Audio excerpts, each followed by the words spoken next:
Well, hello there, everybody. Welcome to another installment of FaB GaB.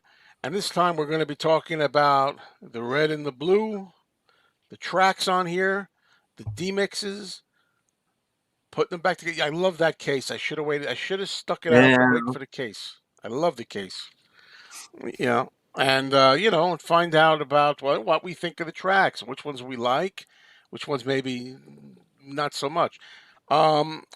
I'm sorry there was a little bit of a delay in me getting on here today, but it worked out all right in the end. I'm glad to say, and I'm just a little late, maybe 10 minutes, but here we are anyway. And thank you everybody for joining us. If we can't get to all the comments, please understand that.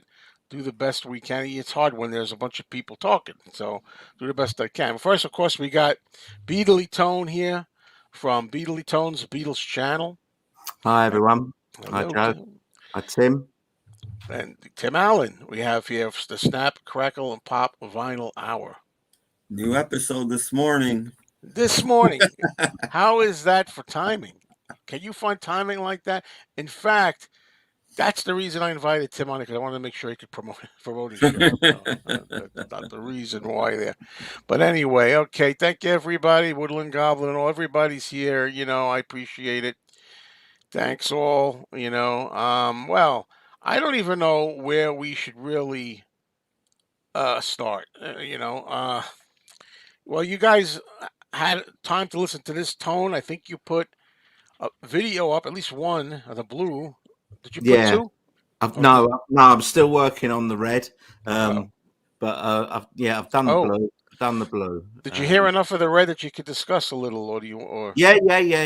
okay, well, I've played it lots, but so okay. Because what I did was I was dying to hear your opinions, and I thought, wait a minute, maybe I shouldn't watch the video. Maybe I should just hear it your first time telling me about some of these. And Tim, you've been listening too. I know that we've Yeah. talked about this on other shows, right? Yes. Does anybody have a preference so far, from based on general preference for either the red or the blue, based on, I mean, the 2023 versions?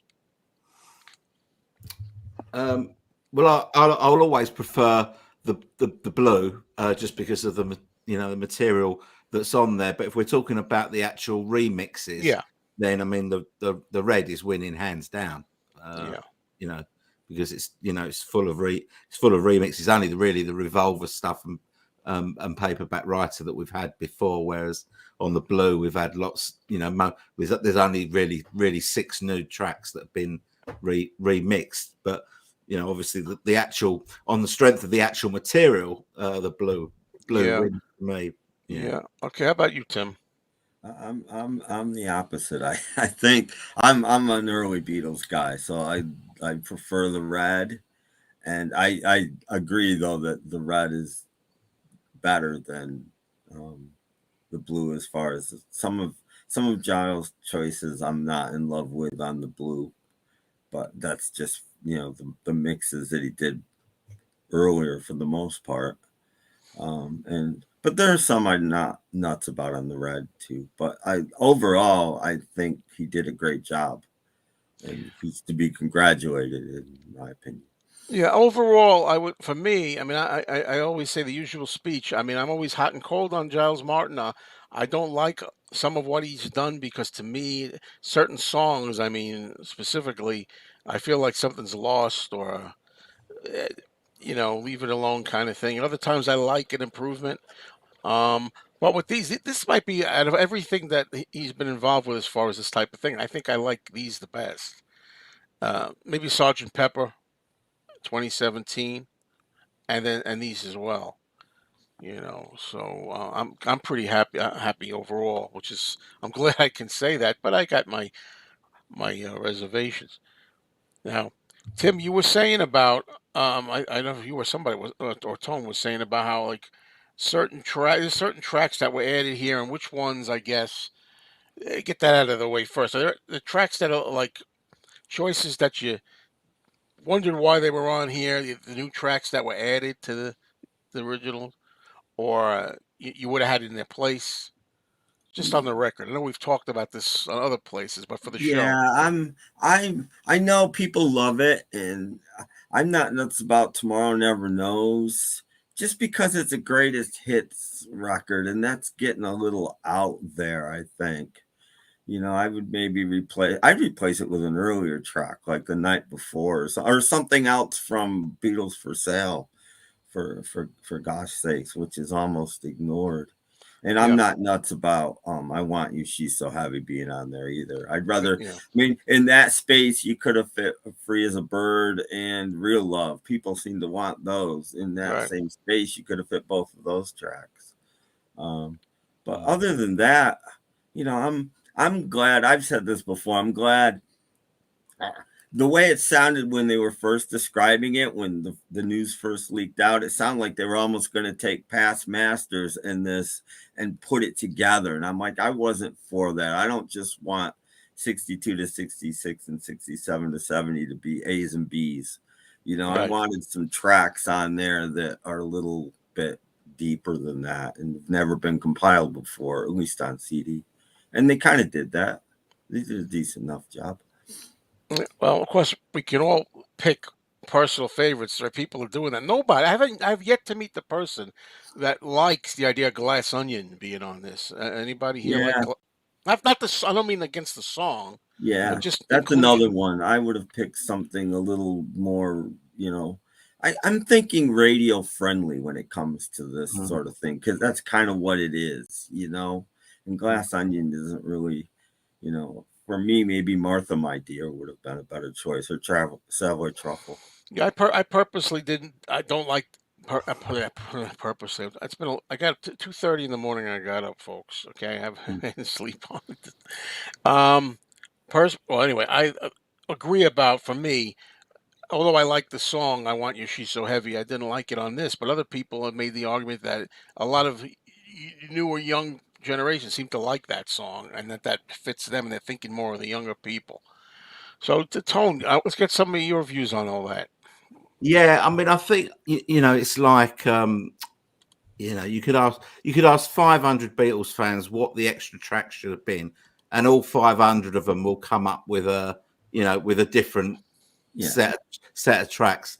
So I guess there's probably no right or wrong answers there. But I think when you think about what the red and the blue is, it's all the A sides of the singles plus key album tracks.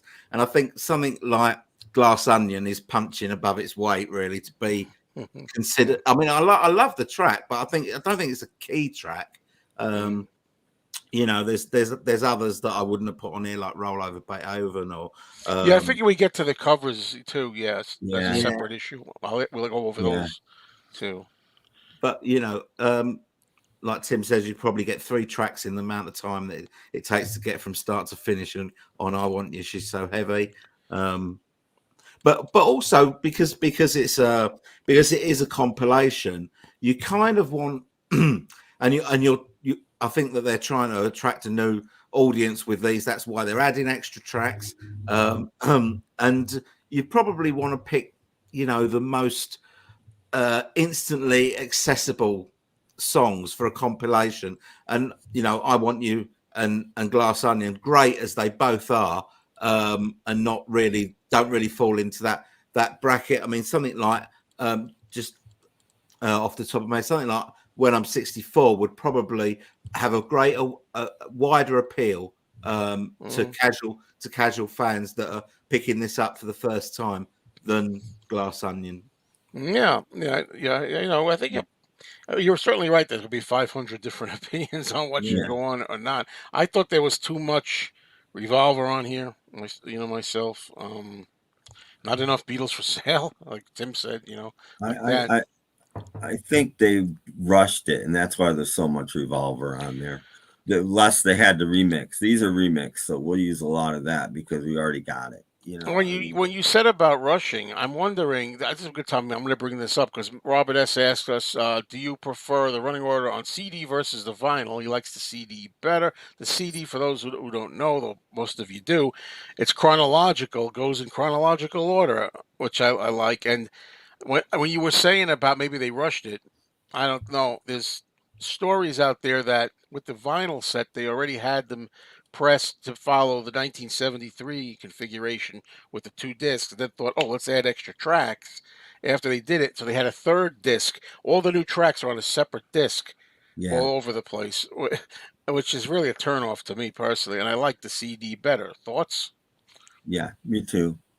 And I heard just this morning that they didn't even actually finish the vinyl remastering of that till like late July. And Uh, that's not a lot of time in the industry these days to get records pressed. Um, these days, so yeah, that was a rush job, definitely. Half of Rubber Soul is on this as well. And Yeah. well, Well, that's Tone, probably done too. Sorry to interrupt, that's but yeah, okay. This happens. Tone, you had started saying about you were mentioning like a rollover Beethoven. The covers is an issue here. Some people feel, oh well, it's good to show the Beatles they did do covers, and if you're going to go through yeah, their history, show that they did covers. I personally could do without the covers on this compilation, with the exception of Twist and Shout, which I think they made their own, and Yeah, it's really early Beatles yeah. greatness. What do you think? I do, well, I do really like their version of "You've Really Got a Hold of Me." I think it's Me too. Oh yeah, fantastic, again. fantastic vocally, Well, that song. But probably, if you were going to pick three covers, I probably wouldn't have picked. I would have picked "Twist and Shout," but I probably wouldn't have picked the other two. I might have gone for something like "Long Tall Sally" or yeah, yeah, maybe "Bad Boy" or something like that. But it is what it is. I suppose it is what it is. Personally, I've going back to the running order thing. I think I'm kind of torn oh, by this okay, because I think having with the extra tracks in there, listening to the CD, all the way through makes complete sense, whereas it doesn't on the LPs. But then on the other hand, I quite like the idea of because it's a 50th anniversary issue of the red and blue, that the red and the blue should be as they were, because that's what you're kind of celebrating, and then you're getting this bonus disc of stuff. So I can't make up my mind whether it's a hmm good thing or a bad thing. But all I know is I'm not sure if I'll ever be able to listen to all three albums all in one sitting. You know, yeah, yeah.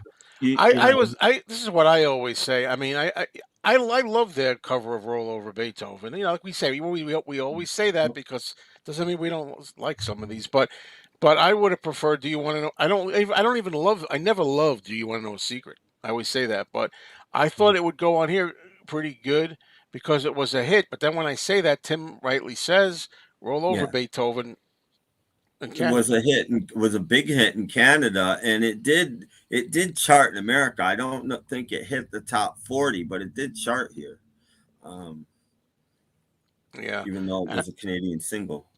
Yeah. So that we could quibble with choices, this and that. Why isn't this on that? Well, a lot of people, a popular opinion is Rain should have been on. They missed Yeah, that not being on here. You know, and I keep saying let's leave something for the catalog albums. I keep saying I know there'll always be something left for the catalog albums. They're not putting the entire albums on there, but some of the cream of the crop is they want to put on this. All right. Well, I don't know now, you guys, if you want to go through. I mean, there's a lot of tracks on these. We'll be here all yeah. night into the wee Mm. hours, but if we go everything. But what's some thoughts that let's see. Looking at disc one, if you do you have the list in front of you? Oh, by the way, look at Tim. I want to show that item you have behind you that you put out special Well, for this. All right. See that yeah, ad? yeah, that's Talk an about it. original. Beatley Tone should like this. This is an original UK promo poster from 1973 of the Red and the Blue album. nice. Yeah, it's a There you UK go. one. Very Yeah, I had it nice. a long time. It's one of like my prized possessions. yeah, very nice. Yeah, happy just to dance with you. I actually forgot about that one. Yeah.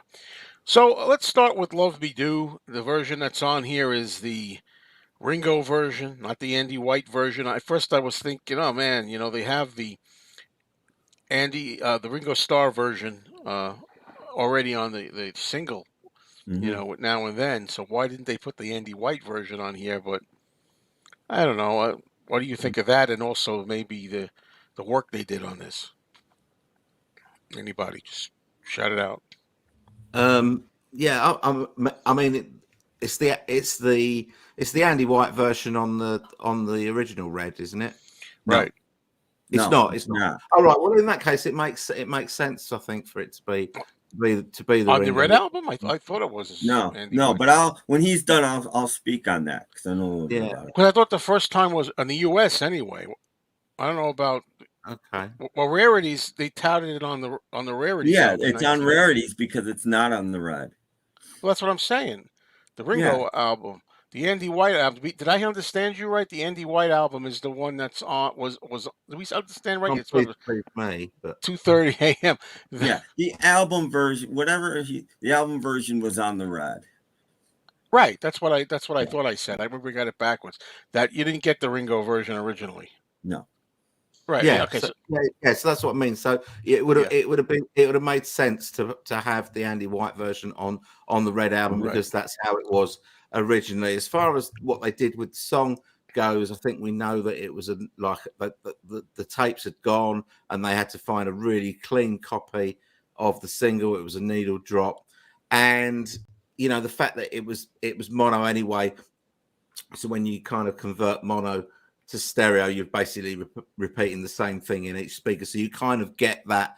We've always had that vocals in the middle and drums in the middle thing with the mono anyway. So I think they pushed the bass up a bit and the drums up a bit, and that was about all they could do with it, really. I think. Yeah. And Yeah. somebody said again what I'm thinking. I mean I thought it came out good considering it's sourced from vinyl Mm. or whatever they got it from. I mean I didn't expect much out of it. I'm all right with it for what it is. Considering the source and all. Yeah, they could have made it a little wider stereo and they didn't. But um other than that, I think it's pretty good. But here the thing about the Red Love Me Do, they used the album version. They wanted to use the 45, but actually they couldn't find any tape of it at the time. It had since been relocated. But that's why they used the album version on the Red album. Is they couldn't find any tape of Love Me Do at that point in time. It was Mm. missing.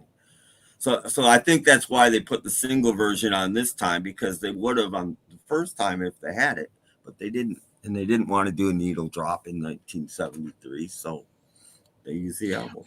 I don't know if I would agree with this because No. they wanted to do the very first single, which was Ringo.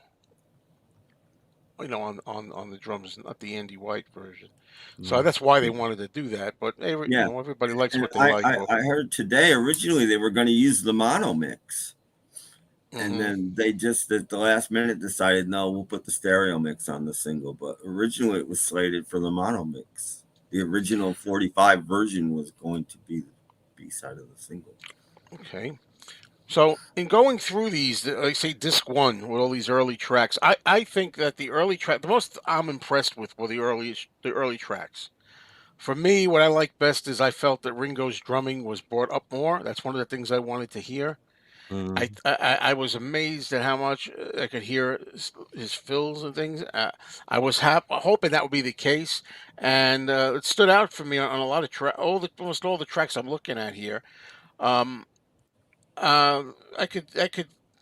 I'll do a little nitpicking here for the first bunch of tracks. I saw her standing there, like for example, to my ears, and we all hear things differently. I like the overall sound of it. Um, I heard more guitars, or the guitar was more prominent at one point, but yet at the same time, the lead guitar seemed to be less quieter, or it was a little quieter or something to me. I thought on that one. What do you think, guys? Um, No comment. I put that I saw her standing there. I was hearing Ringo's kick drum really for the first time. Not really heard that before in there. In my notes about it. I've only just because I'm going through for my video. I haven't got all that far with it yet. But in the notes I've put that the bass is pretty vibrant. I saw her standing there as well as another. Um, you know, uh, Okay. and obviously the vocals are kind of in the middle, which is good. Yeah, that's the whole thing. But I really wanted to hear what these things in the stereo mixes were. I didn't want to have any more music one place and vocals on the other. I wanted that's the most important thing here, to have the vocals up more centered, and that's what was pretty consistent here. Now the reason I'm kind of getting a little sidetracked is I have a guest down here who now this guest I'm going to bring up here. I'm very happy to have this person here because he wasn't sure he was going to be able to make it, and it was kind of touch and go. It's been like that with the show today all around, and he wound up making it. And if you people like high quality entertainment, Hey, you like high quality entertainment, fans, are you fans of that? yeah, Here we're he all is. fans of high quality entertainment. Canadian stud muffin. There's viewers leaving now. No, I doubt it. Wait a minute. I went from 118 down to 7. No, I'm just kidding. No, wait a minute.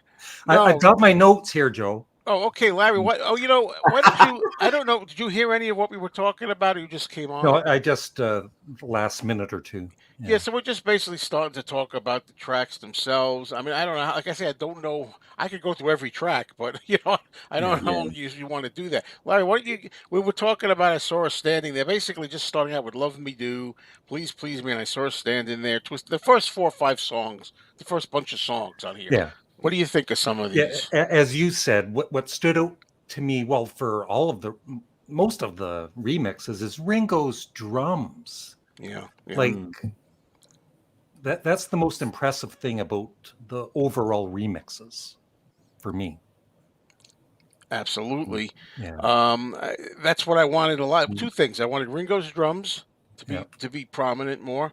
I also wanted to, like I said, I wanted to hear the centering of the vocals more. That I got that. And to me, a track we haven't talked about yet, "From Me to You."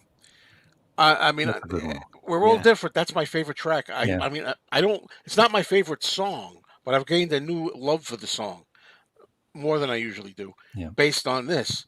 It's the best I ever heard this, I think, this one. Yeah, and I think this is the first stereo version where we've had the harmonica in it. Flown in, now they say, they call it, at the beginning?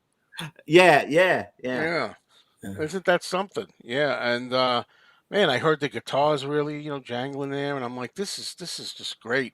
But unfortunately, after that's over, now this is, people are split on this, okay? What I often call my favorite Beatles song, just because I love the early Beatles the best, and it's Beatlemania, and it's hey, right here, yeah, and all that kind of stuff. "She Loves You," I was so disappointed with. I was one of the purple people disappointed because the tapes are gone again. They can't have. No, they did use it from a tape. But the original I learned that this morning. I read a Peter Jackson interview where he said he did not do a needle drop. That is from a tape. But which tape? The EMI sent him. They have the original tapes now. They found them. They have a mono tape. They don't have a stereo, but they have a mono tape. It sure sounds like record.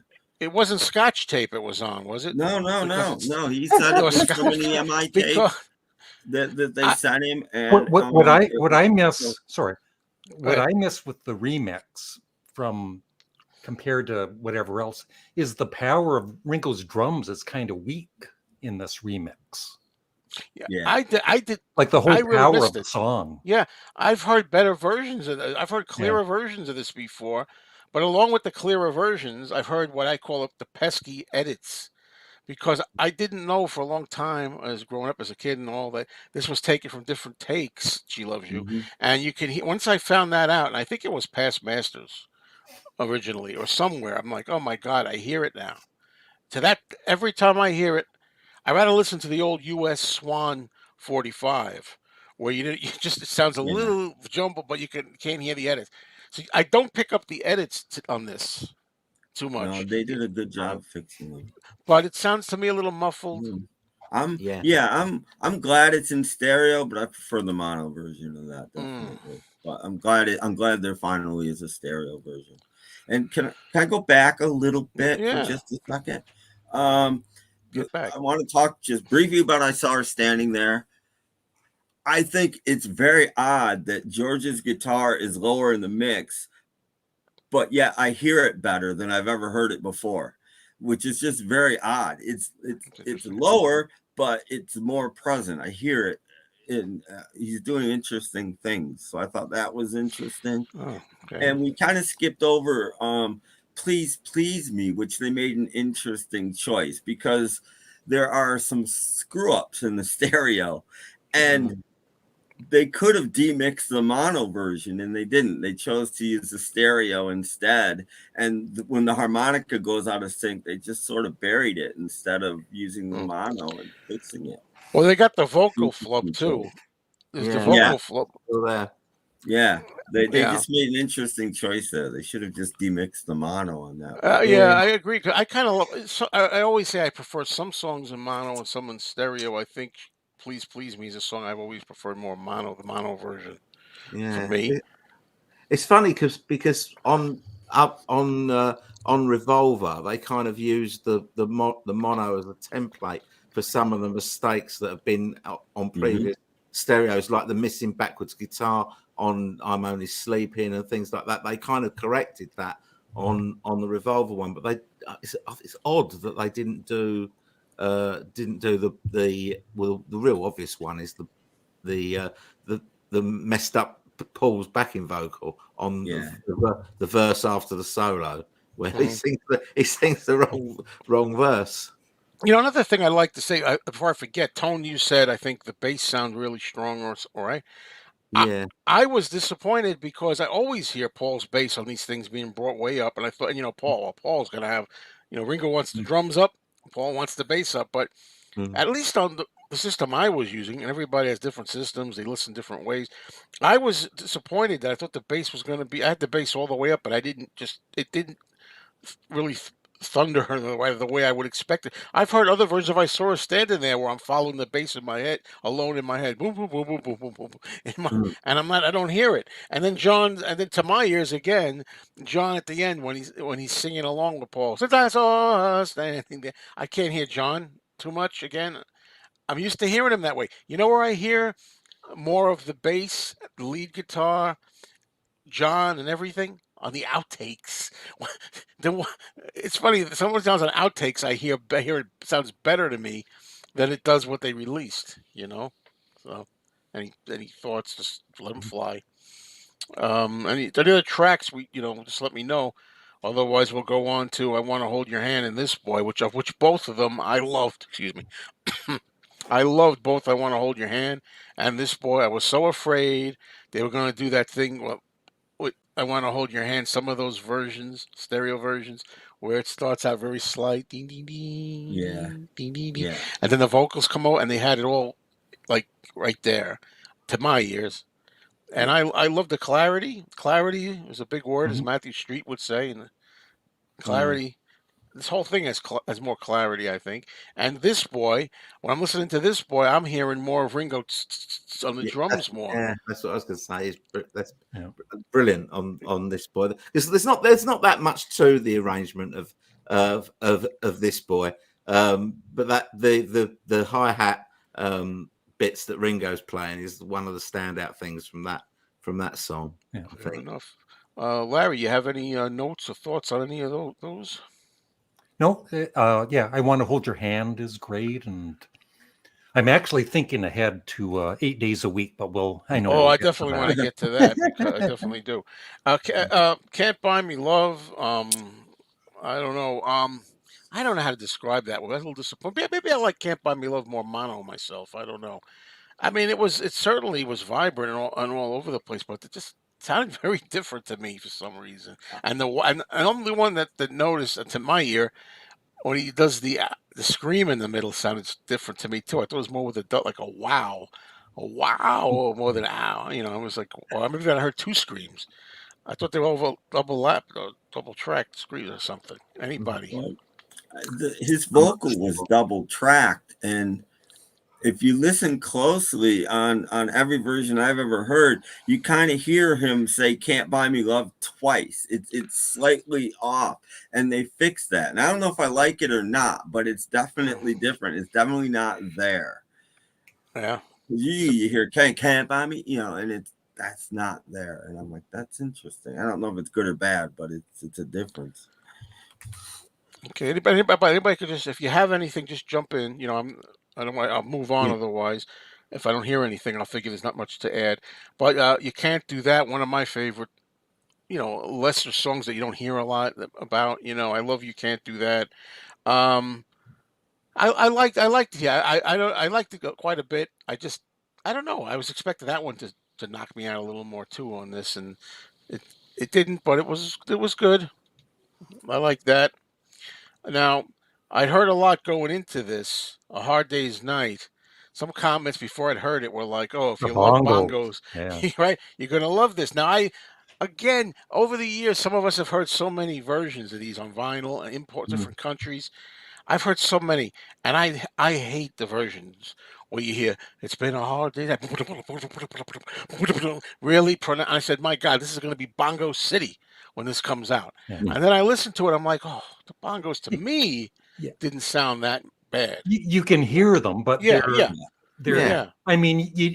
I mean, obviously they play bongos on the song, Right. so you should hear them, but you don't Mm. need to hear them way up front. Like, No, bongos are kind of a percussion instrument, so they're not, they shouldn't really be up front. But Yeah. I love the Hard Day's Night on yeah, this. the Great. mix is really good. I think it's great. And they extended the ending a little bit, which is I nice. didn't pick up on Yeah, that. it's a little bit longer. And because with Hard Day's Night, I mean, I grew up with the American United Artists soundtrack album, and you don't hear it. I don't think you hear any bongos on that one. No, It's you like, can- and I like it without, in the movie, I don't think you hear a lot. Well, now they've redone the audio Yeah. soundtrack. The original soundtrack, you might not have heard a lot of bongos, no.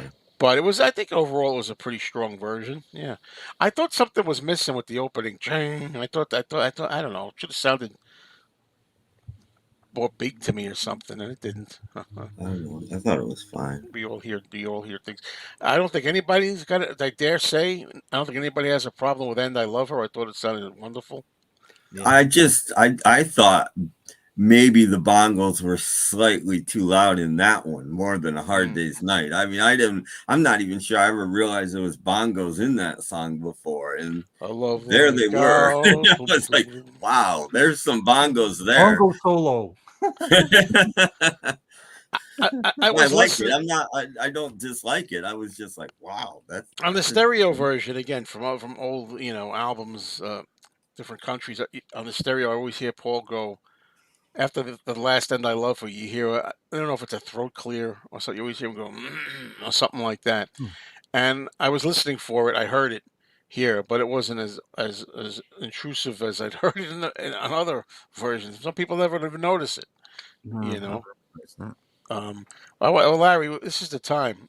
Let's go to 8 days a week, and you start us off. I was just the thing with the Beatles, and it's not just this remix, but at least for me, every time I listen to the Beatles on headphones, you're always picking up something new, or I never, or I don't remember that before, or just something in the background. Sure. And with 8 days a week, I didn't realize before how basic the track is. Like for the music, it's mainly hand claps are really loud in the mix. There's really not much going on music-wise. It's mainly the vocals. But it's a great song. I love the song. Yeah, I do love the song. One thing I always like to bring up is when I heard the anthology takes for 8 days a week. Yeah.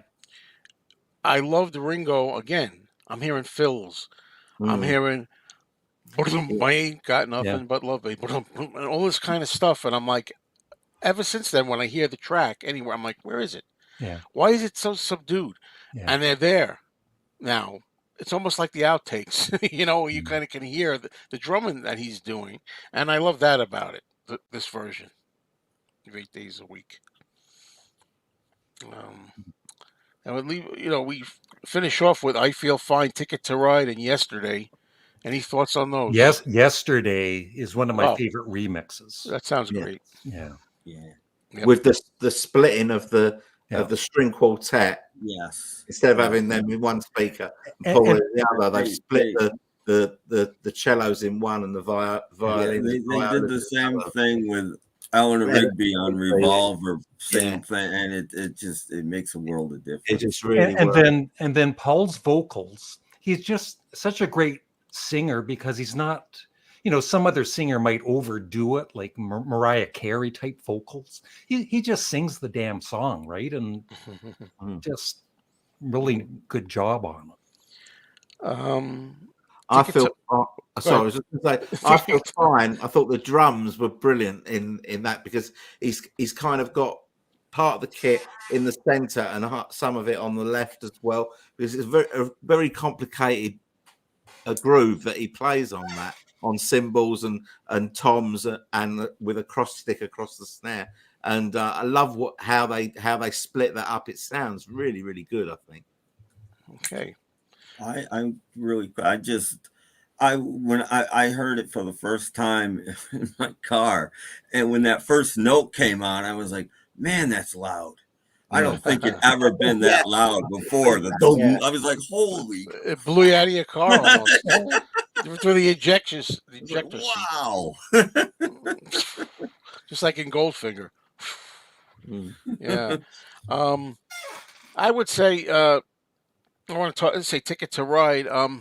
I thought I like John's vocal on there. I like the way she sounded really strong on this.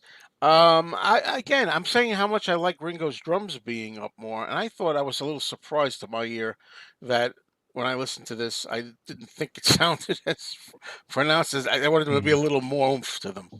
Don't ask me why. That's just my impression, you know. Buddy, so we go. Let's go Well, through. If you really, got thoughts, go ahead. yeah.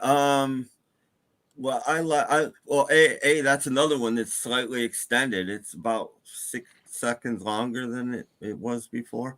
But I think they emphasize the drone that's in that more. You can really hear that drone going all through the Yeah, okay. song better than you ever could hear it before. And Lennon loved that, so I'm glad they did Yeah, that. all right. I'll bring. I wasn't going to mention this, but because somebody has. Yeah, I grew up with "I Feel Fine" and "She's a Woman" with the reverb. I love it. I love it that way. My story is that I grew up with it with the reverb on Beatles 65 and the American sound on the radio, and then when I got to be 15 or so, 16, I started getting a hold of the original versions, and it was such a revelation because they were so clean. I said, "Wow, I could hear 'She's a Woman' and I feel fine without any of that reverb. They're beautiful." And then more time went by, and now I don't want to hear them that beautiful anymore again. I want to Yeah. hear them more like rocking. To me, they rock more with a little bit. And I thought, because you brought it up, Farrell McNulty, when I heard "I Feel Fine," I thought maybe I'm crazy, but I thought it's not. Of course, it's not reverbed. It's not messed Yeah. up. But I thought it wasn't as the vocals weren't quite as perfectly hospitalized, sterile that I expected them to be. I thought there was a slight little feeling of that in Yeah, there. but it's still too clean, I think. A little It's bit a too little too clean. clean. But Very um clean. yeah, Clean up. I came across again, Beatley Tone would know about this. The 1976 reissue series of the 45s. Into my possession came "I Feel Fine, She's a Woman," and I put that on, and I was blown away because I'd never heard that before. I'd only heard the American one, and it Okay. was like, holy cow! Ev- Everybody, I'm going to put it as a preview. I'm going to put this up. Not yet, but everybody's waiting. This is Yeah. the elephant in the room that everybody is waiting for. And I watched Larry's video, of course, on that as well, in the Walrus and everything else. Uh, all right, so we're gonna move on a little bit. I don't even know what can we say about the other tracks. Help, you've got to hide your love away. We got the help tracks. Help, you've got to hide your love away. Help didn't knock me out. Apparently, a lot of people did. It did. Anybody? I think the thing that I noticed about Help was the acoustic guitar was up Yeah, a high, little bit. Yeah. and Yeah. I quite like that. And you've got to hide your love away that they toned down the tambourine on that, Oh, which well, was yeah, I which like is a I good like move, that. I think. I I did thought, like the version of because the whole appeal of this too is that these extra tracks, while we may not have, we don't really need them per se. I think what I like about them, and a lot of fans like about them, is that you're getting an opportunity to hear a sneak preview of what mm, the other albums might sound like. And I yeah. like "You've Got to Hide Your Love Away" on it. And It- and one thing that we can take from this, if this is a sneak peek of the box sets that are to come, it all kind of bodes quite well, I think, for yeah, Yeah. overall, those. I'm Yeah. happy overall for sure. Mm. Let's do "We Can Work It Out" and "Day Tripper." Anybody? I don't have much to say about either one of them, to tell you the truth.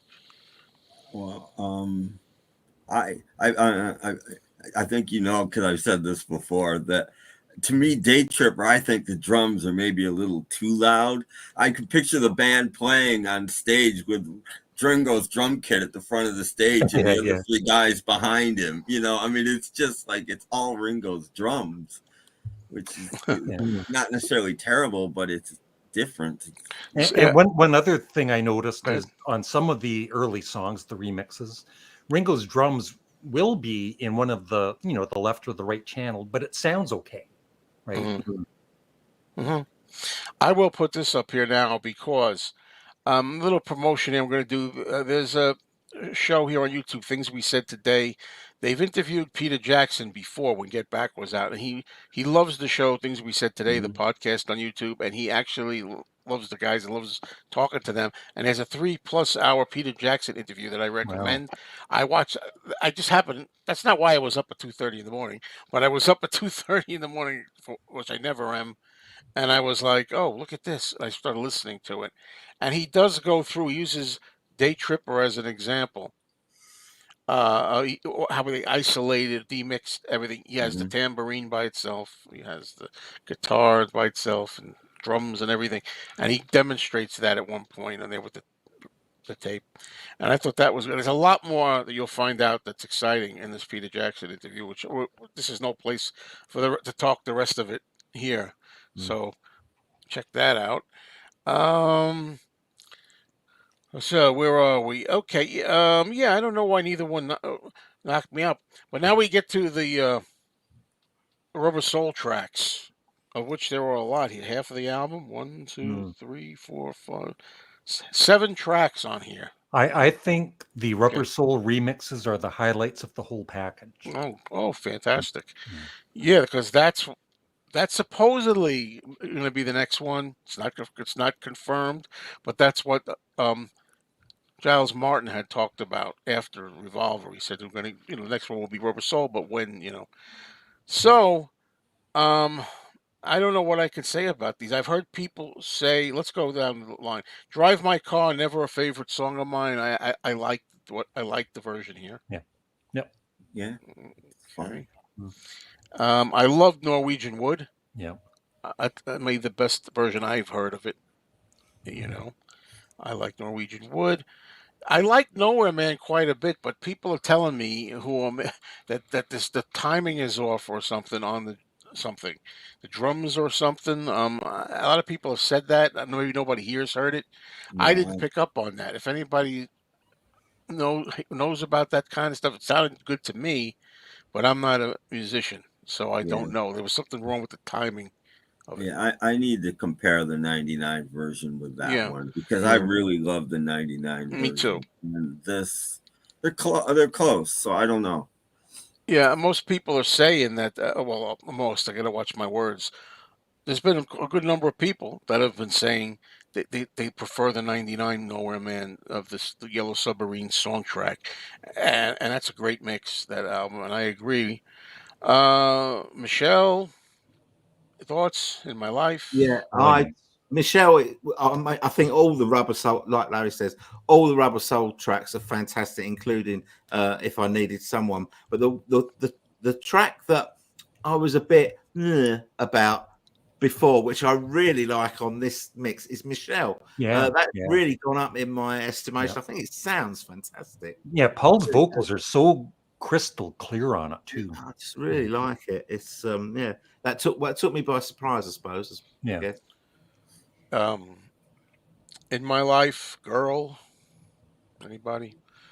Sometimes I think a little too That's bombastic, but They sound all right. They sound good, Mm. but I don't know. Sometimes I don't like in my life. There are places. I don't even. I was worried that they might have done something with the very ending of George's keyboard bit in my life, because he just threw that off and he never liked it. And he wanted to do it again. The Beatles were like, no, no, no, it's perfect. And I was worried they might play with that, and they didn't. And I was very glad of that. Yeah. Okay. Now I'm the only one that's been saying this again. Excuse my ears. However, if I needed someone, to me, a song I like a lot, to me, was a little too in your face. I don't know why. I kind of like that one being more subdued a little bit, like a little tune. I don't know, but I only heard that once. I mean, sometimes I know I listened to a lot of blue tracks more than once, and I was like, I felt differently about them.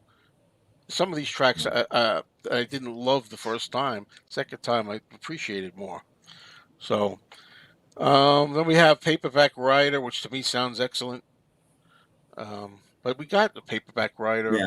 Yeah, Yeah, that was already on Revolve. yeah. Very To be honest, Revolver heavy, too much Revolver Yeah. for me again on here. But And unfortunately, Rain isn't on the album. yeah, Yeah. that's the biggest That is the one one that you people Yeah. kind of have to still shake your have. head Yeah. at Take why Tomorrow that. Never Knows off and put When Rain. Ringo's saying that's one of his favorite songs for his drumming, Paul's bass on it is amazing. It's one of Yeah. John's great songs, and that's not on the album.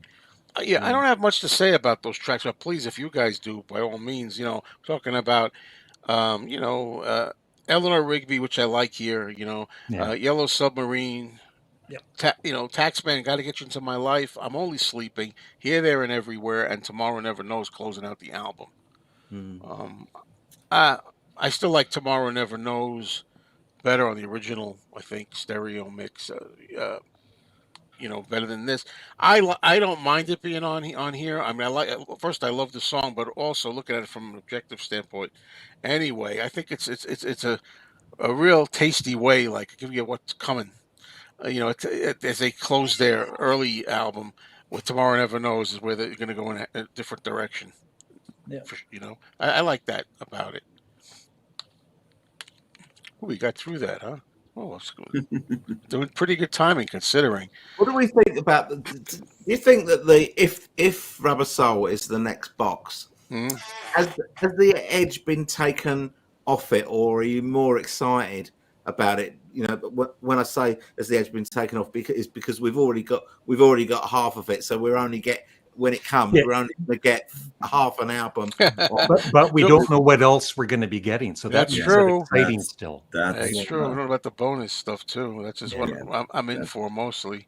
Well, I've been in for the me bonus too. stuff mostly for the later albums. I think Mhm. the earlier ones I'm in for. I really want to hear what they do with the mix, and stuff like that. Yeah, a lot of people say Rain. I'm looking at some comments. Yeah. Yeah. Yeah, Now. because there's more whole takes in the early years than there is the later years, because they were working more piecemeal then. So Mhm. I'm more interested in earlier outtakes than I am later ones. Yeah, me too, though. That for sure, for sure. That's my bread and butter, so to speak. I don't mean that's not the term that fits here. It's not I'm not making money. That's what I love. That's my sweet spot. That's what I'm talking. My sweet spot are studio outtakes, particularly 63, 65. We're going to want to hear if you get them. Well, anyway, let's start talking about the Blue album here, folks. Which people say, right? And help me out here because there's not as much done with these. A lot of these are old. Now, again, Tim and I have discussed this many times. They're the Yes, old, like 2015, 2017, yes. 2019, right? Stuff. However, the mastering, The mastering, whoever masters it always tweaks it a little bit, and if it sounds different, that's why. People think that Giles went in and tinkered with these. He didn't. It's the mastering. You know Yeah. every time you master them, it's going to sound a little different because everybody hears things differently, and they're going to play with the knobs a little differently. But it's the same mixes, same well, I was basic mixes. I was kind of worried how I was going to react because again I wasn't knocked out originally by Strawberry Fields and Penny Lane in the but I love these. Now I don't know. Say what? I'm looking the same one, right? Was Strawberry Fields Forever not remixed again or something? I read like they tweaked it more, Well, or that's it's what I from mean. No, I think it's from the One Plus. It's from the remix that he did for the video. right. Strawberry Fields on the Yeah. One Yeah. Plus, which was 2015 mix, which was also included in the Sergeant Pepper CD Oh, box, okay. but still as the 2015 mix. But yeah, I think that I think it's a fantastic mix. Really good, really good. Mhm. I think they shine. Again, I listened to this the second time, and I was like, wow, this blew me away. I really love Strawberry Fields and Penny Lane. I didn't like Penny Lane. There's something about Penny Lane I didn't like when we got it last. I don't know if that was on the one wherever we got it where it was redone.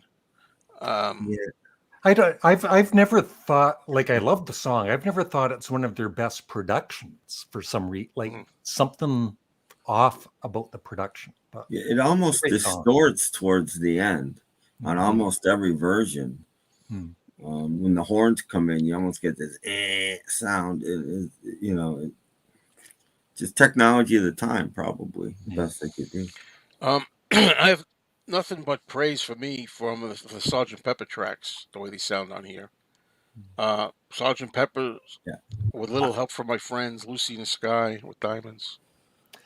I know that some people aren't happy having Within You Without You on, but I love the song myself. And I think it's kind of respecting George too, right? For Yeah. in the Indian music and all that.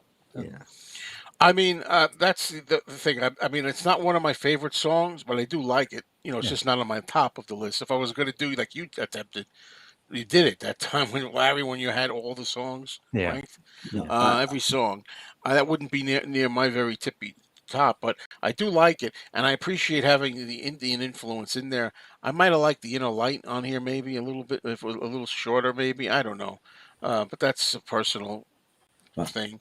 I will say I never really liked Within You Without You at all until Mm, the 2017 remix, and that song jumped hugely mm, on in my estimation. When I heard that, I was like, okay, I get it now. This Yeah. is interesting. I grew up with Sergeant Pepper in stereo, and I know the Beatles. Like the mono. They wanted the mono. That was their Mhm. preferred version of it. But I like the sound of all these. I always think like stuff like Lucy in the Sky with Diamonds. If that's not supposed to sound ethereal and out of this world and from some other universe, what would supposed to sound like that? It's I like the sounds of these things. And Paulina mentioned, was it Paulina who said the clean A Day in the Life with the clean intro Mhm. without the Yeah. That's reprise nice. being in there? There it is. Yeah, that's always welcome. You Yeah. don't hear that all the time. I love the sound of that one. Everything, and even the really loud build up, to me was really incredible. A part of the song. Um, getting to it. It's coming up. I can't wait. I see it. It's We'll looking at spend me. 1 hour on one song. It's looking at me. I see the title, and all you need is love. I enjoyed on here. Yeah, you know, yeah. I just like the sound of it. What can I say? But I like it. There's other times I don't like it too much when it's harsh, where it's like I think they did do a little of this though. Love on the side, way on the side, and then it's like comes back. I kind of like the way it sounds on here. I'm gonna get to it.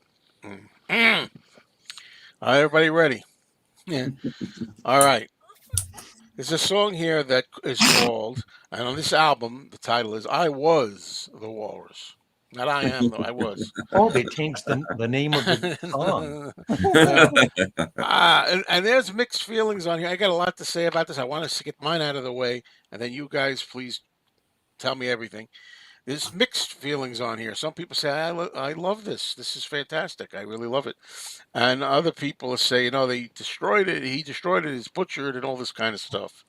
That's really the biggest disappointment well, maybe Old Brown Shoe is more of a disappointment to me, but I Am the Walrus is a big disappointment. But for me, when I first heard it, I'm expecting that John's vocal is going to sound more upfront, more clear or loud, whatever you want to use. And I like I first I was a little like, I'm not used to hearing him like that, but then I got to like it. Mhm. So when I say that I was going with it for the whole song, and I heard other sounds were full, and yeah, I'm getting this is all right. I'm getting this is I can Yeah. deal with this. But I knew going in that something supposedly happened to the radio play at the end. For me, it really comes down to, and I didn't time it, the last 45 seconds or whatever, the fade out, whatever the all that radio stuff, the King Lear stuff is subdued.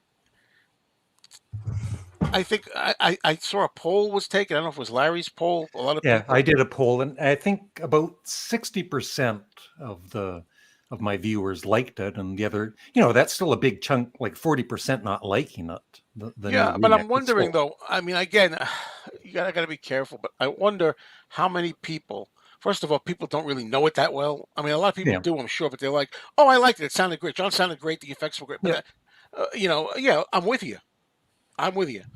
But then late at talking specifically about the end. Some people have never heard it. They're not going to care.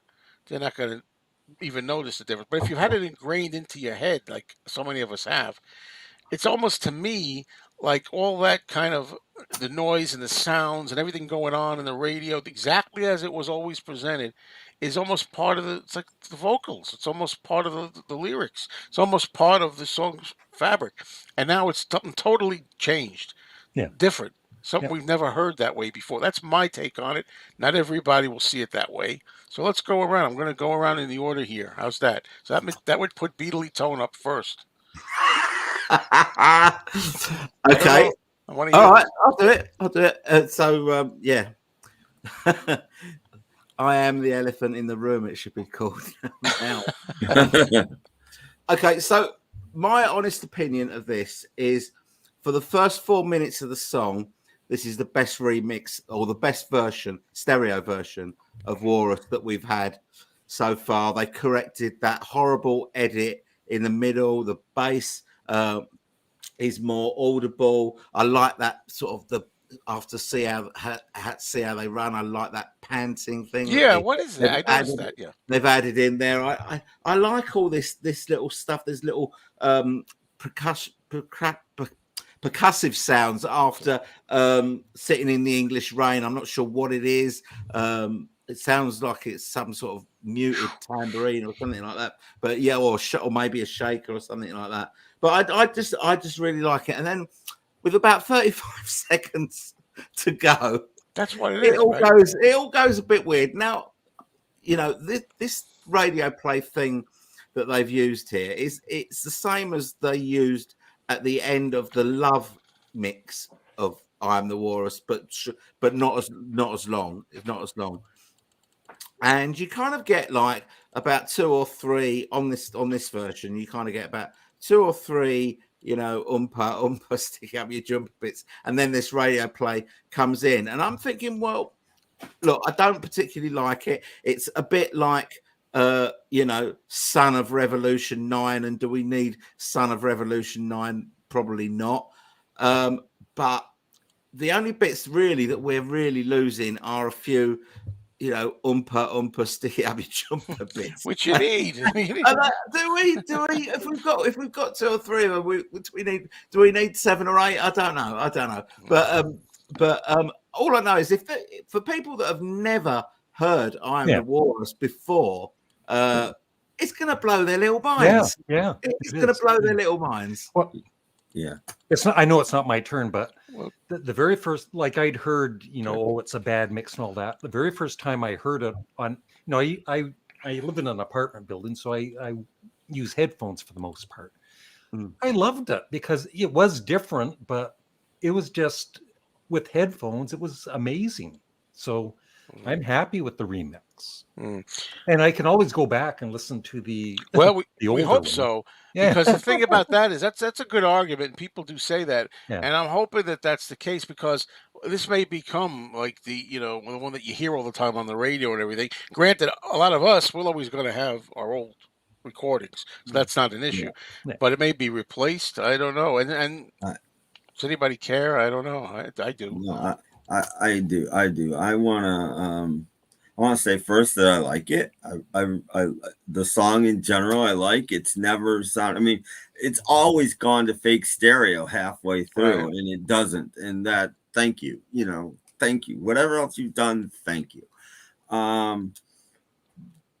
The thing is, I have a feeling that there was a reason that they changed it, but I don't know this. But I have a feeling that this was the best they could do. But if it was or wasn't, my only thoughts on it is really, I like it. I like the new version. It's a new version of "I'm the Walrus."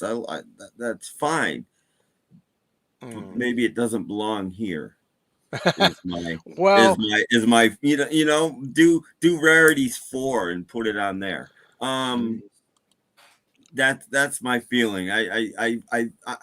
I know a remix is supposed to be changed. I argue with people all the time. A remix means you remix it, but that's a little too remix. yeah, that's I like it. it Almost sounds like a overall. I don't hate it. different song, or a Yeah, different, totally a exactly, different ending exactly. It's completely. almost like an outtake now. You know, and I wouldn't mind it. I think if I wonder if they'll ever go and do a magical mystery tour box, or and maybe put Yellow Submarine 2, fill it up, whatever, fill it out. But I wonder if they go back and try to do something with that ending, because it's supposed to be, like you said, because of its mono or fake stereo, whatever it Yeah, is, that they yeah, couldn't really demix it right or something yeah. That's like what that. I'm thinking. So I But keep I'll tell saying, you my good. really quick. I'll tell you my least favorite thing about it is they faded out to the point where you don't even hear, what is he dead? Sit you down, father, rest Yeah. you. Yeah, That's absolutely. my biggest You need that on disappointment there. with it.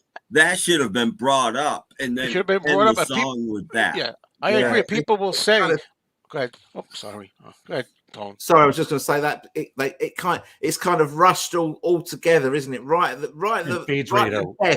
Right at the death of Yeah, the yeah. It's like, song. yeah, Not unintended. I'm almost hearing it. Yeah, they almost, give it and to then you. it's They give gone it to you. before it ends. And I'm Well, like, here it is. no. It's like lip service, you know. The But song could be over and that could still be on, and that would be fine. I that's what wouldn't people mind that say. at It's all. there. It's there. I heard it. It's there. I say, "Were you listening with headphones?" They say, "Yes." Well, there you go. That's another thing. My personal feeling is that, when people say, "Well, you got to listen to the headphones." If you listen to the headphones, it's there.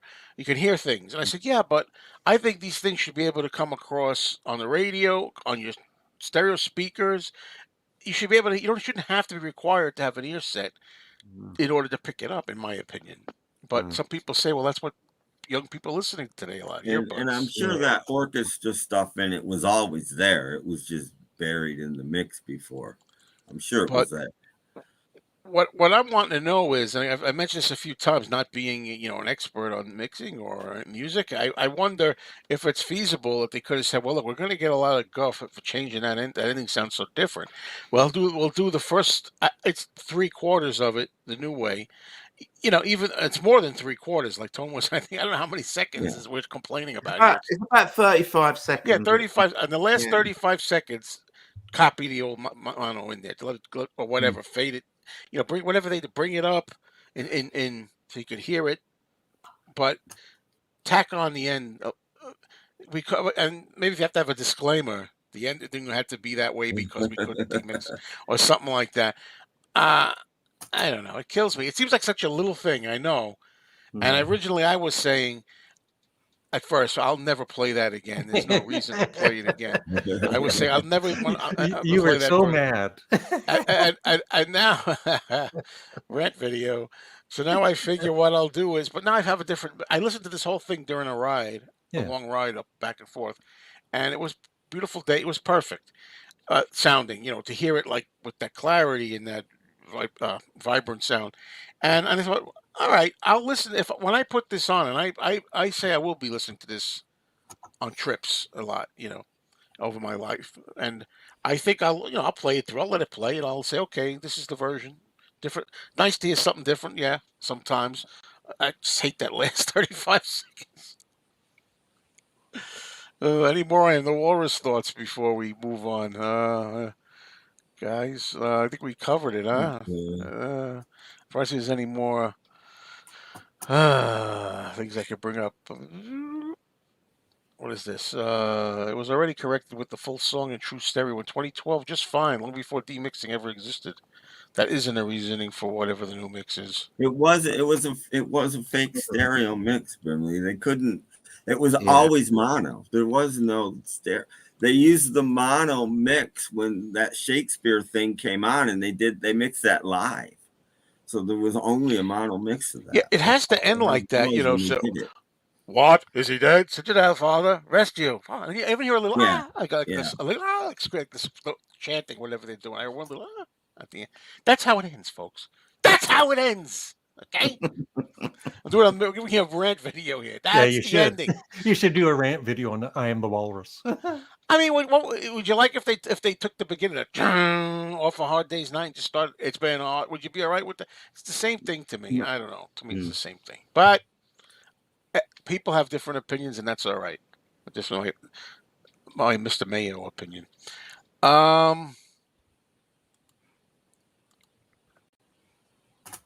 Really? Okay. Well, we should have heard it then if he did that. No. But I'd always heard that they took the master tape and put the King Lear on it, so there wasn't one without it. But I don't know. That's what I'd always heard. all right, we're into Magical Mystery Tour. Era stuff like Hello Goodbye. I didn't really notice much to me with Hello Goodbye. Magical Mystery Tour. I love the remix with you can hear more of George's guitar. I agree. I like and it's never been, I love the song, but it's never been one of my favorites. But I love it more than ever with this new remix. that. I'm with you. I mean, I didn't love it, but I did love the guitar Yeah, part that I could hear clear, and that's one thing I said I've never heard that before. yeah. I certainly not that loud, and some people didn't care for it. I thought it was nice. So, Fool on the Hill. I don't. That didn't impress me much. You guys? Yeah, it was nice. Yeah, I liked it. Okay. What did I say about that? Yeah, they just did a few weird things on Fall on the Hill, whereas on the older version they had the finger cymbals and the shaker on the same track on the same side, and they split those up, which made them sound different. So you had like the finger cymbals on the left and the shaker on the right, and that made it sound different, and I think a bit more bass in it as well.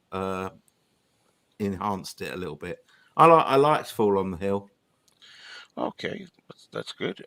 I've never been a big fan. Maybe because I've heard some songs. You've heard all these a million times. I'm Yeah. gonna make a video one time. Top 10 Beatles songs I'm sick of hearing, and I'm gonna also make top 10 Beatles songs I've heard a lot but don't get never tire of. So there you go to balance it. But anyway, Larry, don't take my idea. Unless you've done that, or you probably already did that. You've been doing this for 29 years or something, right? So I don't know. But seriously, like here's the song like I'm tired of Lady Madonna, but I loved it here. Hmm. I just really loved it. Yep. And I loved Hey Jude as well here. Yeah. With Hey Jude, just listening with the new remix of it, Paul's vocals, I don't know, because it's so overplayed and all that, and people are kind of tired of it too. I realize that, but his vocals, I mean, this song went to #1 and he's just screaming on it. Like at the end, he's going crazy, and this was a #1 song. Like That's the biggest hit in America. yeah. Anyway. And some I know some fans think the end of Hey Jude is too long, but I've always loved it. No, I love it. I did think there was something I heard a couple of times in the fade out. I don't know. I thought the fade was like a little too like how do I word this? Got too low, too quick than I'm used to it at some of it. I'm like I thought I used to hear some of that yeah whatever louder. Well, it could be wrong. And you can hear Paul swear at that certain point there. Yeah. Well, they always say that there's that swearing in there. I always wonder about that. I don't know, but people say it's there. That's what he's saying. I hear it. Um, and then when I did my review, I don't know why. I think I was foolish. I just with those two. Sometimes you do it when you do it, just gloss over something. I said, "Hey, Jude was good. Revolution sounded good." I said, and I thought, no, Revolution. I expected something a little more out of it or something. Revolution. And Mm. maybe Nicky Hopkins' keyboard's a little louder too. Maybe I don't know. There's something about it. It was all right. It's it's going to be all right. But I wasn't bowled over by Revolution. Tony, you looking for notes there?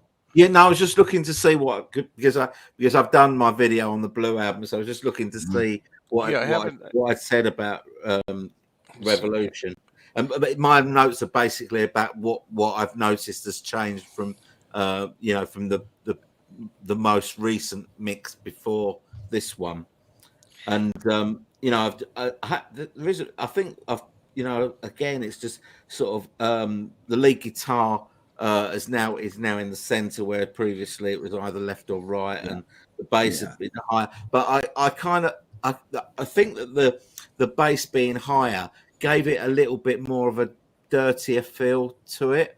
I think it was it's always seemed a little bit too clean in stereo before. But I don't know. Yeah, Yeah, I love. London hated it in stereo. Oh yeah, Yeah. turned it into a piece of ice cream.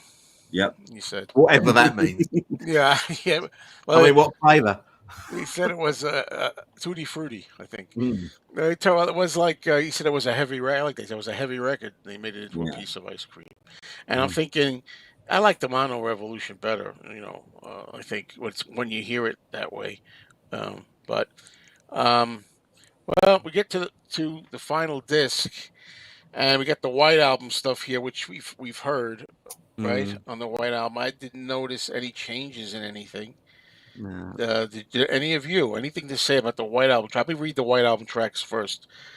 Back in the USSR, Dear Prudence, While My Guitar Gently Weeps, Obla Di Obla Da, Glass Onion, and Blackbird.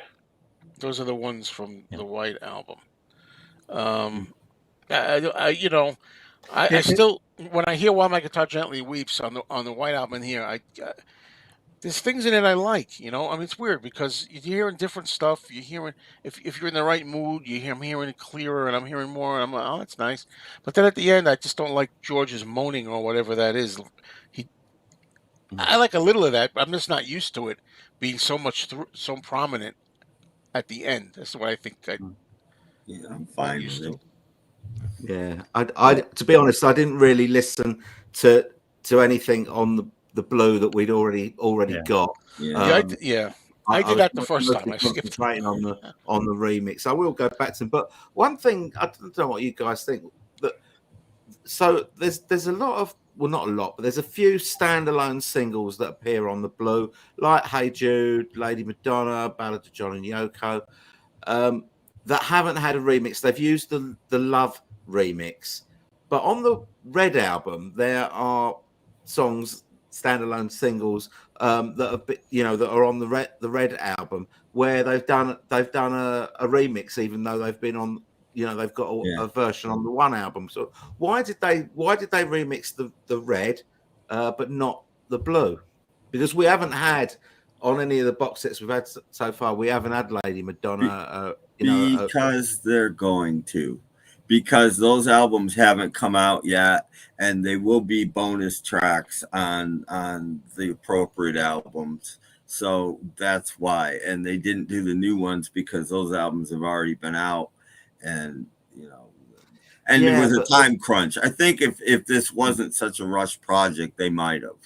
But because of the time crunch, they were going to do the old ones anyway. So let's do those, and then do what we have to do on the Blue album to get it done. That's what I think. I mean, I hope you're right, Tim. But I would have just thought that if they were going to do, say something like Lady Madonna, then it would have been included in the White album box because they included an outtake from Lady Madonna. Yeah, I don't know why they weren't. They have been doing that. Well, they didn't do it on Hey Jude or on Abbey Road either, and I don't know why. Because some of them they are including the singles, and some they aren't. Yeah, I don't quite understand why. You've got the room. It's not like they're so jam packing these things with material that they can't fit any more on. No, that's right. So I don't know. But I'm pretty sure that they did these on the Red album because the box sets are going to come out. So let's just do them now, and we'll have a nice head start on this. I thought that what I would do then is if you have any songs in particular you want to comment on this too, let me know. I have a couple like Hey Bulldog. I don't have much to say about the other White Album tracks, but the Hey Bulldog, um, I liked it better, I think, on the 1999 song track, the Yellow Submarine, that we're talking about often. I think I prefer this one to the original, original way it was presented still. Yeah. But I don't like this one as much as I do the song track from '99. Yeah. I heard one guy, and I don't disagree with him actually, that his preferred version, and this is very odd, of Hey Bulldog is the 1969 British, just I forget what you call it, mix down. It's not a proper mix, but when you take a stereo fold down into mono, that's his favorite version of Hey Bulldog because he thinks they got every other one wrong. That's Which the I one thought that's was interesting. I think that's the one It's that's on the not the mono. one on the mono, the mono box. That's his second favorite. This person, I won't say his name, but that's this person's second favorite. But he actually likes the fold down the best, which says a lot, actually. Old Brown Shoe. The first time I heard it twice. The first time I heard it, I was appalled. I mean, I like Old Brown Shoe is one of those songs that took me a long time to get into. It grew on me, and I like it now. And I love debate. I love that bass, and there's some debate. Is it George playing the bass? Yeah, I don't know. Some You know, people say it's George, and some but say it's Paul. I think it's Paul. It is Paul. It's someone on my video said, "Oh, you know, they like to pick out where you got it wrong." Yeah, yeah. Said it's George playing bass. And normally when I do these videos, I normally fact check these. I normally have my reference book, Revolution in the Head, and Sessions, but because of my broken arm, I didn't dare go up a ladder to get the books down. But when he said that, I did go and have a look at the Abbey Road, the book that came in the Abbey Road that had Old Brown Shoe out, and it talked about the session, and it does say it is Paul playing bass on that. Okay, and there's still some debate. Here's why I think people think it's George, and George even said it was him. When they did it live, just laid down the basic track. It's Paul on piano, Ringo on drums, John on guitar, and George on bass. But then Paul went back and redid the bass. And that's why it's Paul on bass. But when they played it live, it was George on bass. It's a good thing that it's Paul, because I was going to say it'd be really weird if the best bass of any Beatles song is played by George. Well, that's what I thought. And Ringo's not on that track. It's Paul playing drums on that. That's what I heard. Okay, then Paul on drums. Yeah, apparently Ringo was doing Magic Christian apparently during that session. Oh, okay. Well, as much as I loved the bass of that, the bass was overkill to me on this. It was really overkill. Oh, and George's voice was a little too. Yeah, it's my least favorite track on all four of these CDs. Yeah, I would have to say the same. I'd have to say the same. I'll even let I'm the Walrus go. The piano's too low in the mix too. The piano and the vocals, and as much as the bass is amazing, and it probably is the best bass playing in the Beatles, it doesn't need to be that loud. The piano, it's a piano song. The honky tonk piano and the vocals should be what's up front, and they're both buried. I think that the next time Giles Martin remixes the Beatles, us four should be in the studio with him. No, turn that down. That's only if people want high quality entertainment. Yeah, that's right. Well, that's what I mean. I heard today a Giles Martin interview, and this might be why it sounds like this, where he said, it's an Australian interview he did, and I heard it out of his own mouth, that he said after the tracks got demixed by Peter Jackson, they took some of them and played them through the studio, and went to amps in the studio and re-recorded them on mics, and that's what they used on some of these. And maybe that explains some of it, because it sounds like George is in another room. Maybe they mic'd his vocal from an amp. Maybe that's why it sounds like that. Well, it's But I don't interesting know too. why. That sounds weird to me why they did that, but they did. People told me again. So Some people told me the guitars. I didn't pick up on it right away. Guitars are missing from there, or a couple of guitar sounds are not the same on it. And nobody here seems to be picking up on that. But I've heard that from a few people. Guitar. I'm just so appalled by the piano and the vocal that I didn't notice anything else. Well, yeah, but now here's something I noticed. Okay, and again, we all hear things differently, and I'm in the car listening on a really good. It sounds good, my system, I think, and I'm listening and I'm picking up on all kinds of things, and I'm hearing a lot of whooping it up. I don't mean Oh yeah, I've heard yeah, that. Yeah. and not just at the very, Yeah. very end as we used to hear, but a lot. But it's Paul It's going Paul. crazy, Yeah. and I'm like, I've never heard that much. Woo, yeah, all this kind of stuff, and I'm like, that's new to me. So that was interesting. I've never heard that before. I don't think. But before I go on, I want to put this comment up here. There's a lot of people say this. Now, I wonder what you honestly think of this when people say, I will keep my 73 Red Blue Albums. No upgrade needed. Just shake your head. It's like, come on. This is, I mean, there's such a thing as being stubborn just for the sake of it. Martin. Do you know Martin Bench? I don't know. I don't know. No. I don't know other Martin. Martin, get back on the bench. Well, I'll keep both. Oh yeah, I keep up, but then yeah, for sure. But I mean, obviously, it's not impossible to think that some songs were actually improved. Yeah. Oh no, I think the vast majority were improved. Yeah. Yeah, I think so. Let me see. I was looking for things. Honestly, I mean, I haven't heard "I Me Mine" yet, or "The Long and Winding Road," or "Across the Universe." I mean, I figure it's going to be the same kind of thing. I didn't listen really to. I mean, I said listen to the whole thing. Um, I'll make another notation that something I know. I mean, I was listening to "Here Comes the Sun." I just heard. I don't know. I heard a lot more things that day. Can't you see all the pretty colors? I mean, I just felt and heard a lot more than I usually do. I didn't like the Abbey Road mix of that. Yeah.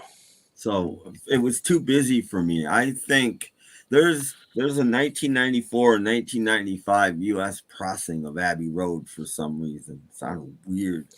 Apple label with a white background. To me, that's the best Abbey Road has ever sounded, and especially Here Comes the Sun. Just fantastic sounding. And I've heard the song "Something" a zillion times, right?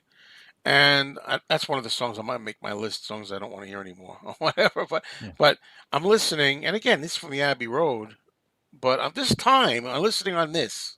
I say overall, there was a whole feeling of just more dynamic, clarity, and that's overwhelming stuff. And I'm listening to the first. When I talk music, technical music, it's chancy. The cymbal dun, dun, at the beginning, Ringo comes in, or whatever that soft thing is. The fiddle cymbal thing. It went on longer than I'd ever heard it before. I've heard this a million times. Even when I heard the Abbey Road remix, maybe I didn't notice it, but this time I was like, wow! I don't think I ever heard that first opening reverberate that much.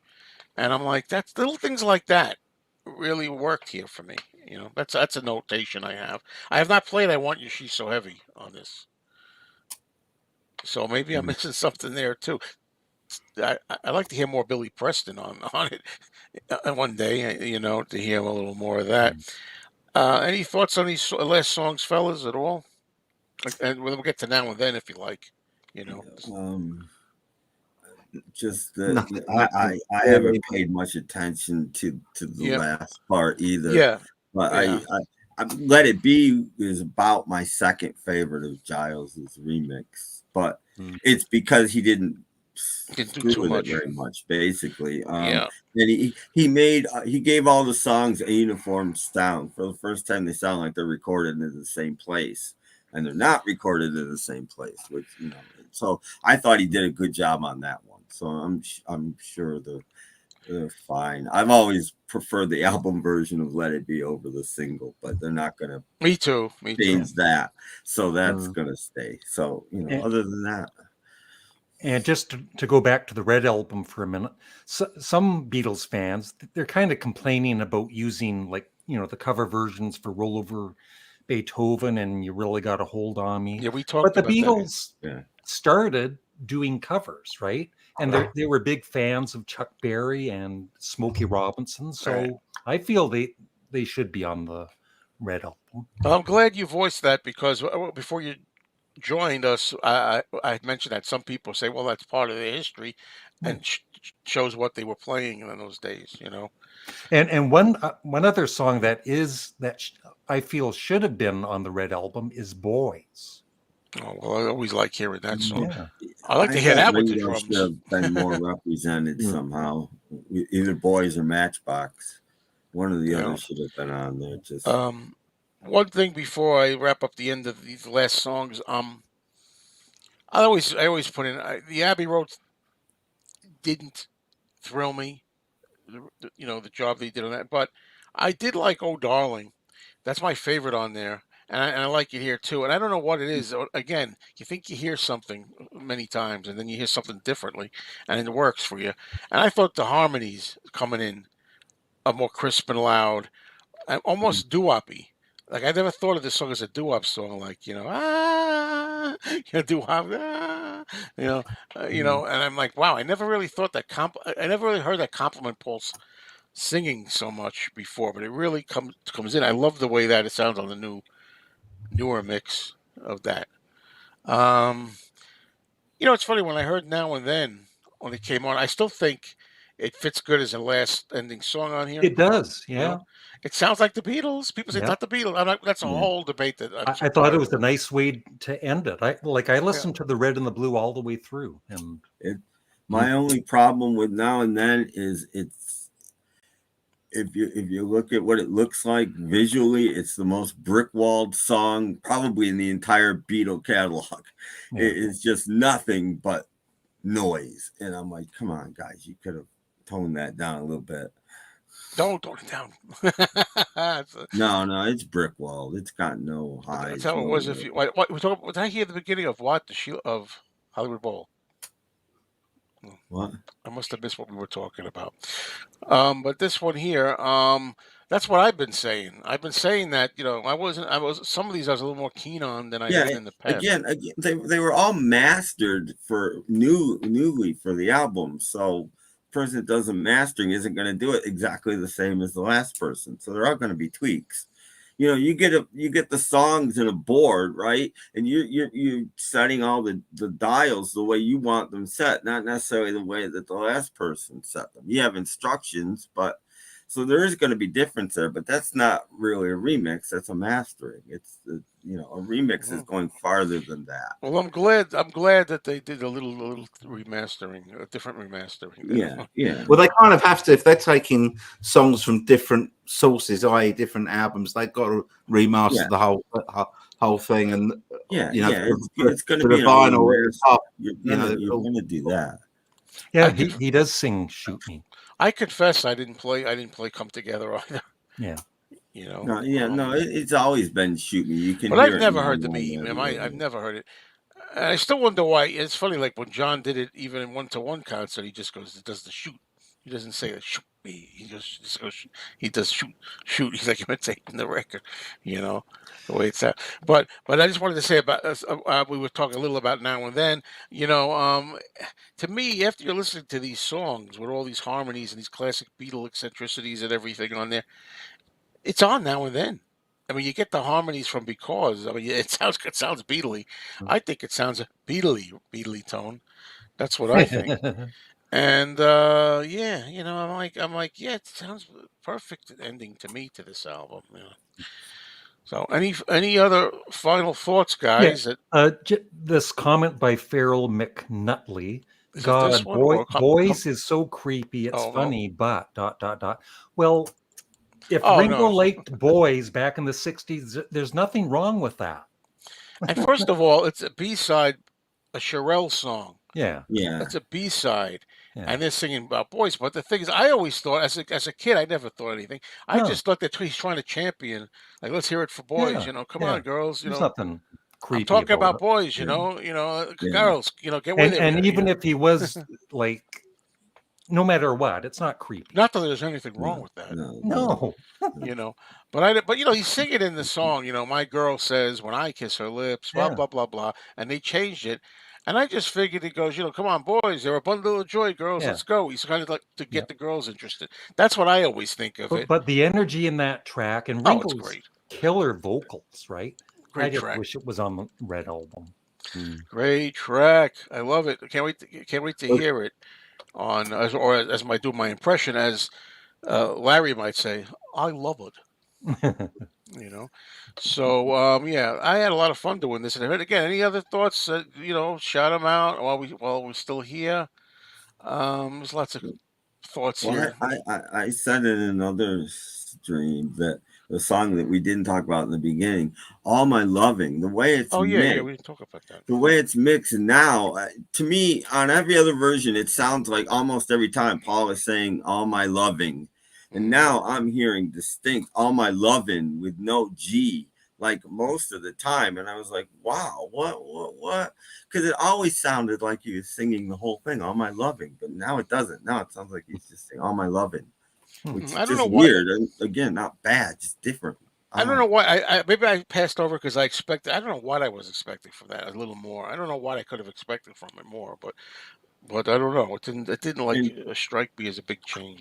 I would have liked a couple of little bonuses thrown in too, like maybe the hi-hat intro on "All My Loving" would have been nice. I love that. I would like a little bone here and there. Keep it on the Beatles' greatest or whatever albums they're on. I know they're on a few. With the Beatles, the German with the Beatles. German with the Beatles. Okay. It ever appeared. A lot of people get it, and that's even though that's cool as a different thing, as an oddity. I think that song's dynamite, just coming in with the singing. Close Your Eyes is so iconic like that. But I anything different. But people were talking about. I heard people say, "I wish we had the whispering at the beginning of I Feel Fine." I don't like that either. I only like it as a curio. But. All right, so we all done here, everybody. Okay. By the way, Tone, I totally forgot this whole time that you're still nursing back your arm, or broken arm. Yeah. Wave to everybody, Tony. I wanted to wish you well. Yeah, thank you. Yeah, slow progress, but it's only been 9 days, so. Well, we'll just have to see more of Mrs. Beatley Tone. That's all. Showing your records, demonstrating for you. I got such a kick out of that video. Oh, my girlfriend and I loved it. We were watching it. Yeah, it was fun to do. Because she knows what it's like too, like being, with a real Beatle maniac, and I know. to deal with it. Like all the, like, come on, don't show everything right away. Have a little. I said I'm gonna because people keep asking if she's a real Beatles fan. So I'm thinking video idea. Is Mrs. Beatley Tone a real Beatles fan? I'm thinking about, giving her a quiz. I was going to say, a quiz video. Give it a trivia questions. Yeah. All right. So everybody, I guess I'll say that's it. We did a pretty good time here. Thank you all for joining us on this episode of FaB GaB. We had myself, Beatley Tone of Beatley Tone's Beatles channel, and Canadian Stud Muffin, Larry Graves from Canadian Stud Muffin. Thank you, Larry. I'm really happy you were able to make it here. And Tim Allen, of course, of the Snap Crackle Pop Vinyl Hour, a new episode up. Thank you. The podcast. Thanks for having me. All right. Glad it all worked out great in the end. I told you. It would work out great. We made it. All right, everybody. So I'll see you all soon. Thank you for watching. See ya.